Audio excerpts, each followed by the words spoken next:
Bienvenue, voyageurs dans la caravane de la Gitane sans filtre. Je suis ravie de vous retrouver pour l'analyse de la pleine lune en Lion du 12 février 2025 qui aura lieu à 13h53 en temps universel, donc 14h53 heure de Paris, et ce sera sur le 25e degré du Lion pour la Lune et du Verseau pour le Soleil. Alors ça ressemble à un temps de grand chamboulement quand même, parce que Uranus, qui est maîtrisé déjà cette période, après la nouvelle lune en Verseau, continue d'être le maître du jeu pendant la quinzaine qui suit. Donc j'espère que vous avez su profiter d'un certain temps de repos quand même offert par les dynamiques célestes de la précédente nouvelle lune.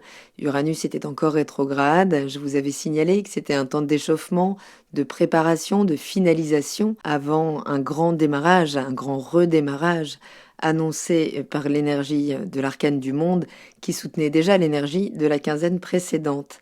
Cette pleine lune, elle promet d'être intense, sous la gouverne donc du grand réformateur, qu'est la planète Uranus, qui va nous demander de la tempérance, puisque si l'on additionne les chiffres de la date du 12 février 2025, on obtient bien l'arcane de la tempérance. Et cette énergie nous parle d'équilibre intérieur à trouver, de nous adapter, de retrouver une certaine fluidité. Il est toujours question de reprendre de la hauteur avec cette énergie pour finalement refroidir nos systèmes intérieurs. Donc dans un climat aussi nerveux que pourrait l'être celui de cette pleine lune et des 15 jours qui suivent, cette carte c'est une invitation à ne pas résister au changement, à l'accueillir en y mettant de l'intelligence, parfois de l'humour avec Uranus. Elle suggère que l'évolution en cours ne doit pas être subie, mais accompagnée en trouvant des compromis subtils pour que la transition se fasse dans les meilleures conditions possibles. Alors, spoiler alerte pour la prochaine nouvelle lune, qui sera donc dans l'énergie du poisson, elle se fera sous l'arcane du monde, marquant définitivement la fin d'un cycle et surtout l'émergence d'un nouveau paradigme, qu'il soit individuel, mais peut-être collectif également. Cette pleine lune en Lion, elle prépare le terrain en détruisant les dernières illusions, en clarifiant peut-être certains enjeux pour que le prochain cycle s'ouvre sur une véritable réalisation, pour laquelle nous pourrons passer à l'action directe, puisque Mars aura fini sa rétrogradation. Mais on verra ça dans la deuxième partie, puisque dans cette première partie, je vais vous livrer l'analyse des dynamiques au moment de la pleine lune, et dans une deuxième partie, nous verrons l'évolution du ciel à travers les ingrès des astres pendant cette période, c'est-à-dire le moment où les astres changent de signe, de vibration énergétique, jusqu'à la prochaine nouvelle lune en Poisson. Donc c'est comme si nous avions pu profiter d'un temps de calme, de respiration, pour pouvoir mieux vivre les chamboulements annoncés par cette quinzaine.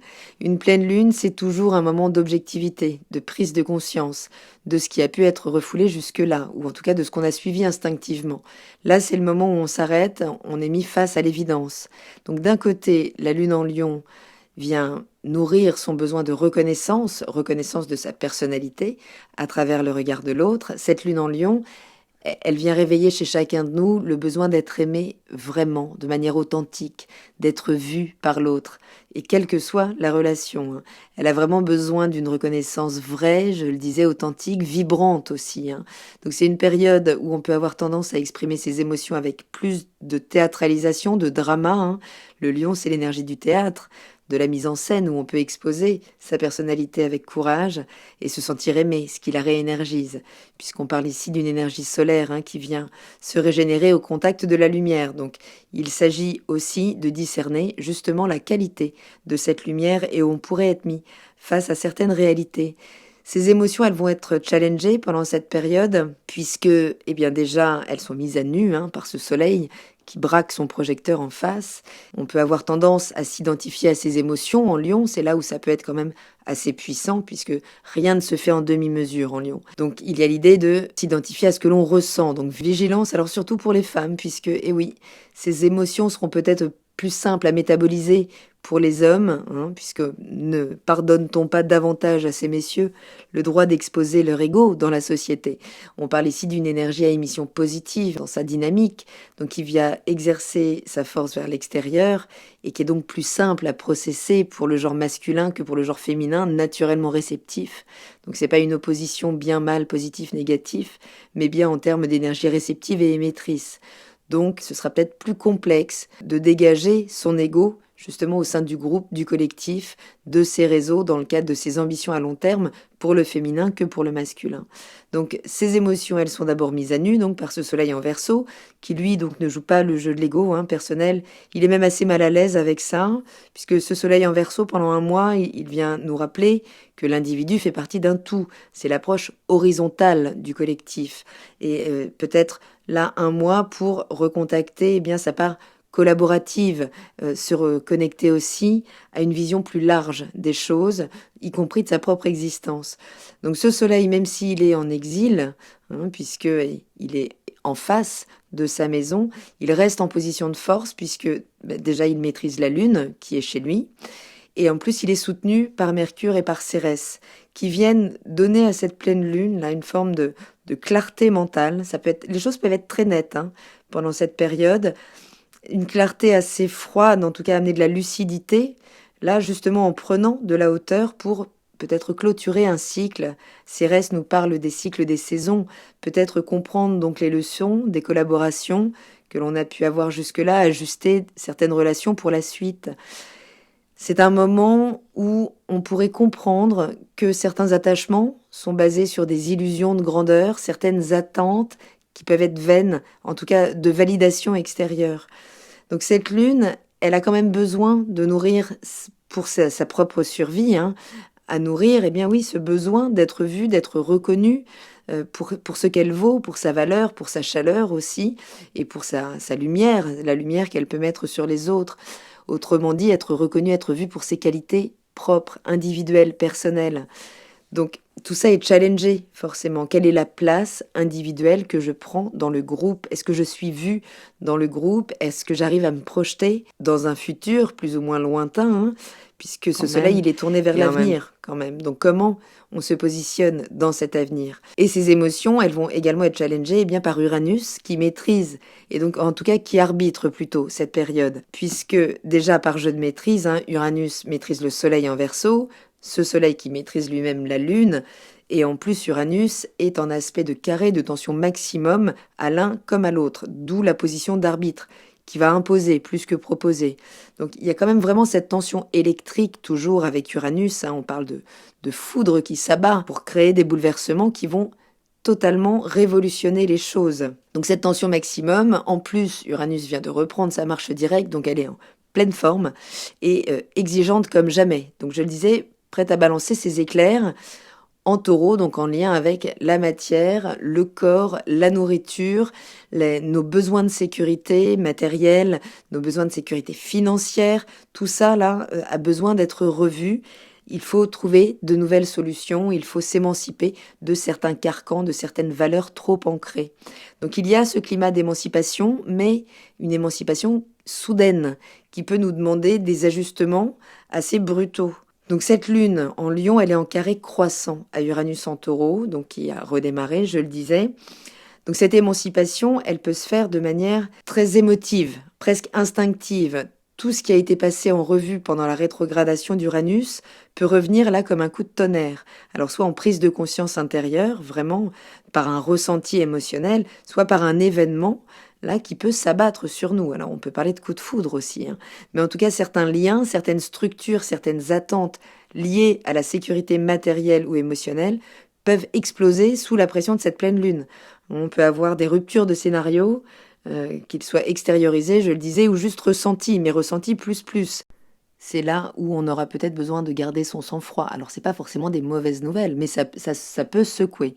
Voilà, autant être prévenu, surtout que Saturne y mettra du sien quand même pour éviter trop de débordements. En Poisson, on va voir que Saturne est quand même en action indirecte pendant cette période, mais que ce soit le degré là en Lion ou en Verseau de la Lune comme du Soleil, ce sont des sous-degrés qui sont capricorniens, donc il y a quand même derrière des choses qui commencent à se mettre en place, une forme de structure qui est en train de nourrir là, ce qui a encore besoin d'être ajusté, et ça peut venir par certains bouleversements. Les événements sont finalement des points qui ne sont pas métabolisés en conscience et qui doivent se matérialiser, apparaître en tant qu'événement pour que l'on puisse traiter l'information qu'elle contient.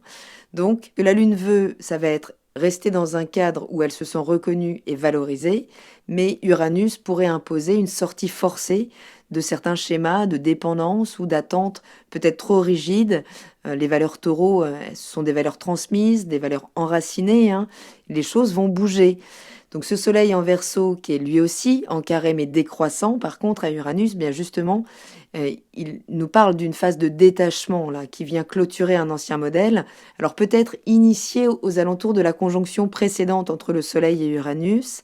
Si vous vous souvenez de certains événements de choses qui auraient pu donc s'initier autour du 13 mai 2024, donc c'était évidemment en Taureau, hein, le soleil était conjoint à Uranus, eh bien ce carré décroissant, il peut venir remettre en cause les choses, il vient peut-être permettre un examen de conscience, il peut y avoir une rupture de schéma, mais intérieure ici, en termes de, oui, remise en question des choses assez profondes qui demandent d'opérer un certain détachement. Donc dans la sphère personnelle, eh bien ce carré il peut marquer la fin de certaines collaborations, d'amitié, de peut-être contrats, hein, puisque Mercure est impliqué, d'une nécessité peut-être de revoir sa place au sein d'un groupe ou d'un projet à long terme. Tout ce qui a été revu là, hein, pendant la rétrogradation d'Uranus peut prendre forme maintenant, en fait. Donc parfois dans la douleur, toujours en fonction de nos résistances au changement, mais ça peut vraiment aussi amener un soulagement et qui peut être tout à fait inattendu. Dans la sphère collective, on peut parler d'un changement structurel là, qui est en marche, hein, certains modes de fonctionnement qui deviennent obsolètes, on le voit quand même, et en même temps un vent de nouveau qui arrive avec perte et fracas.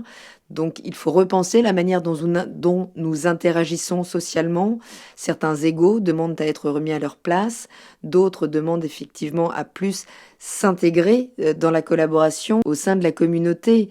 Ce contexte-là, il nous pousse à un alignement, à plus d'authenticité pour pouvoir se montrer vrai dans sa réalité, dans son authenticité et trouver néanmoins sa place au sein du groupe ou s'y retrouver donc dans ses ambitions à long terme ou dans ses engagements collaboratifs ou associatifs.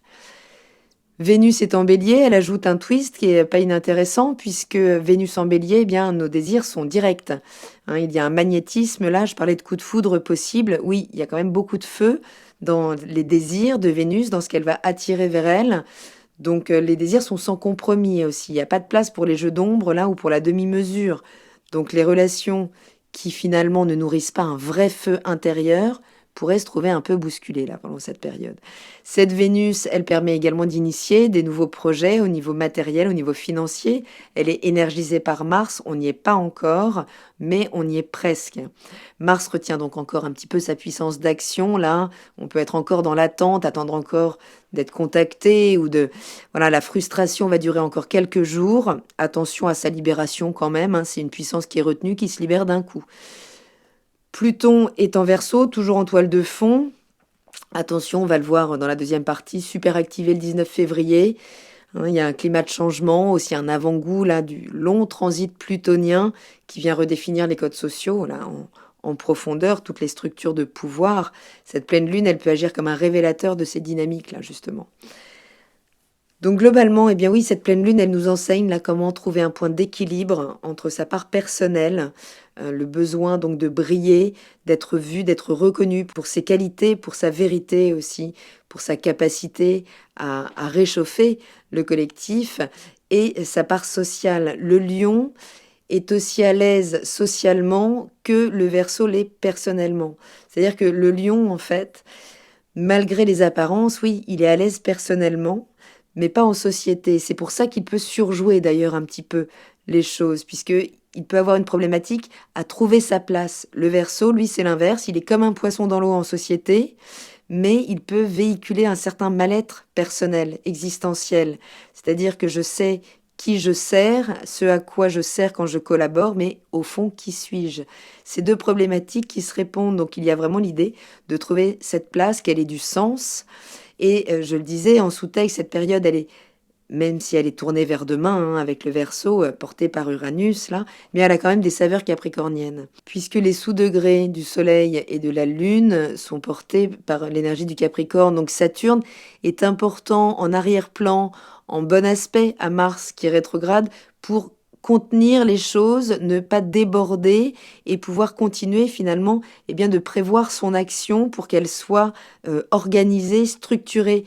Mars va être retenu un temps par Saturne, mais de toute façon, il va redémarrer, d'où la tempérance à adopter, à contacter, en tout cas à déployer, comme vous voulez. Mais pendant cette période, ça va être important quand même de savoir prendre les distances pour, je le disais, pouvoir finalement ne pas surémotionnaliser le débat.